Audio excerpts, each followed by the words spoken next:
The house that rebuilt itself every night and trapped everyone who saw it before we begin. Hit that subscribe button and like this video if eerie mysteries and haunted tales are your thing. Comment below where you're watching from and what time it is right now. Let's see how many of us are watching this after dark. Some places don't let go, they don't decay, they don't die. They watch. In the heart of New York City, where skyscrapers block out the stars, there's a house no one talks about. Not because it's forgotten, but because it won't let you forget. This is the story of a house that rebuilds itself every night and traps everyone who dares to see it. A cramped Brooklyn apartment. Papers are scattered across a desk. A laptop glows faintly. The camera pans to a close-up of a yellowed envelope stamped with a wax seal. My name is Daniel Reed. I'm 33, a freelance video editor scraping by in Williamsburg. No family to speak of, no ties, just me, my cameras, and a coffee addiction that's probably killing me. 3 months ago, on a rainy Tuesday, I got a letter that changed everything. It came from a law firm I'd never heard of, Harrow & Sons, based in Manhattan. The envelope was heavy, like it carried more than paper.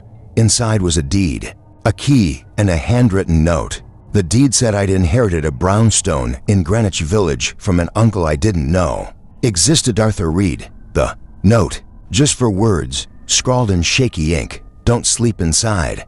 Ever. I laughed it off. Thought it was some elaborate scam. People don't just inherit houses in New York City, especially not ones worth millions. But curiosity got the better of me. I called the lawyer. Mr. Reed, he said, his voice thin and clipped. Your uncle was particular. The house is yours, but you must follow the instructions. Do not stay overnight. Why? I asked. He hung up, Daniel holding the key, turning it over in his hand. The metal glints under a flickering light bulb. A faint scratching sound plays, like nails on wood. Drone shot of Greenwich Village at dusk. Cobblestone streets, trendy cafes. Then the camera lingers on a narrow, 3-story brownstone wedged between modern buildings. Its facade is weathered, but the windows are oddly pristine. The house was on West 10th Street, a block that felt too quiet for Manhattan. No for sale sign, no graffiti, just a heavy iron gate and a door that looked like it hadn't been touched in decades.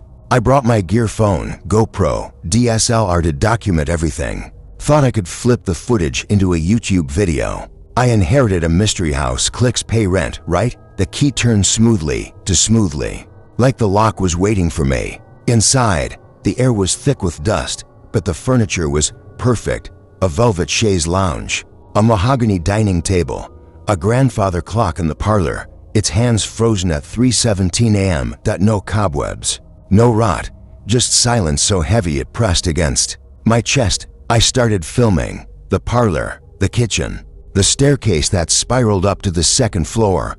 But when I reached the landing, my phone glitched, the screen flickered, and for a split second, I saw something, a shadow moving in the frame, not behind me, in the footage. Then I heard it, creak, creak, not the floorboards, not the walls. It was coming from inside the ceiling, like something was dragging itself across the beams. I bolted downstairs, heart pounding. The front door was still open, but the street outside looked wrong. The lights were dimmer, the air felt colder, and the grandfather clock, its hands had moved. 3:18 a.m. The clock's face zoomed in. The second hand twitches backward, then forward. A low, distorted whisper plays. You're here. Daniel in his car, parked across the street from the brownstone. It's night. Rain streaks the windshield.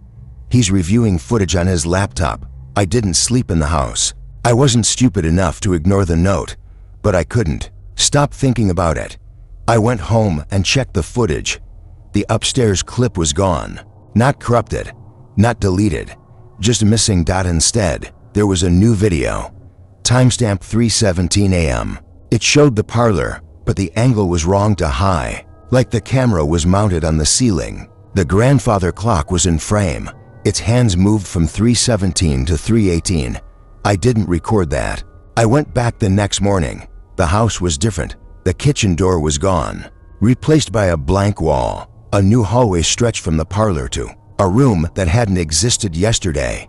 Inside was a mirror floor to ceiling, spotless. My reflection stared back, but it blinked when I didn't. I ran to the basement next. The door was under the staircase now, not where it had been. The stairs descended into darkness, and the air smelled like damp earth and something metallic. On the basement wall, scratched into the stone, were names, hundreds of them, some fresh, some faded, and at the bottom, in red chalk, Daniel Reed. Circled. Close-up of the names, the camera lingers on Daniel Reed as the lights flicker. A faint laugh echoes, childlike but wrong. Daniel tossing in bed. The room is dark except for the glow of his phone. The screen shows 3:17 a.m. A shadow moves across the wall. Too tall to be human, the nightmares started that night. I was in the brownstone, but I wasn't myself. I was someone else, a woman in a long dress, lighting a candle. The walls pulsed like they were breathing. She walked into a room with no windows, no doors. The candle went out, and then she was gone. I woke up screaming, my feet caked in mud. My phone was on the nightstand, recording. A new video. 3:17 a.m. It showed my bedroom. The door creaking open. No one there, but a voice whispered through the speaker, "You saw it. Now it sees you." I stopped sleeping, started chugging energy drinks to stay awake, but the dreams kept coming. Different people each time. A man in a suit, a kid with a toy, truck, all walking into that same room, all vanishing, and every morning, my phone had a new video. Always at 3:17 a.m., montage of phone clips, a hallway stretching impossibly long, a window showing a city that isn't New York, a figure in the distance, too blurry to make out, but moving closer each time. The brownstone's attic, cobwebs hang like curtains. A single bulb swings, casting wild shadows. Daniel finds a wooden chest. Its lock broken. I went back to the house. I don't know why. It was like it was calling me. In the attic, I found a chest. Inside were newspaper clippings from the 1950s, all about the brownstone, missing people, strange sightings, a detective who went mad after spending a night inside, and a journal bound in cracked leather, signed by Jeremiah Black, dated 1954. The house isn't alive, not in the way we think. It feeds on memory, on attention. Every time someone sees it, dreams it, speaks its name, it grows, it rebuilds, brick by brick, room by room. It's not trapped in time, it traps you.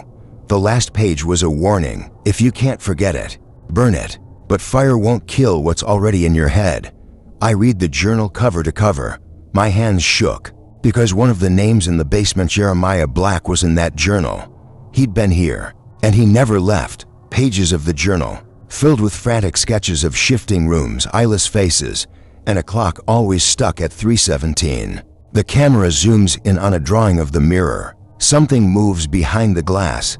Daniel pouring gasoline across the parlor. The grandfather clock ticks loudly, unnaturally.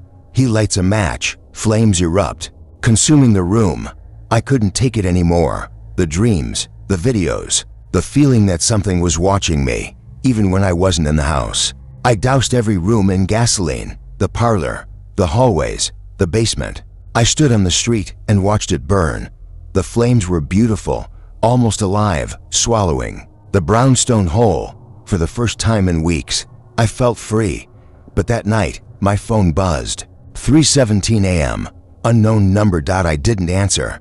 The voicemail played anyway. It was my voice. "You can burn the wood, not the memory." The burning brownstone. The flames twist into shapes, faces, hands, a clock. The screen cuts to black, a Reddit thread on a laptop screen. The post reads, "Anyone know about a house in Greenwich Village that rebuilds itself?" A grainy photo shows the brownstone, intact, its windows glowing. A week later, I saw it online, a Reddit thread, dozens of posts, people claiming they dreamed of the house. A barista in Soho, a cab driver in Harlem, a tourist who'd passed by and taken a photo.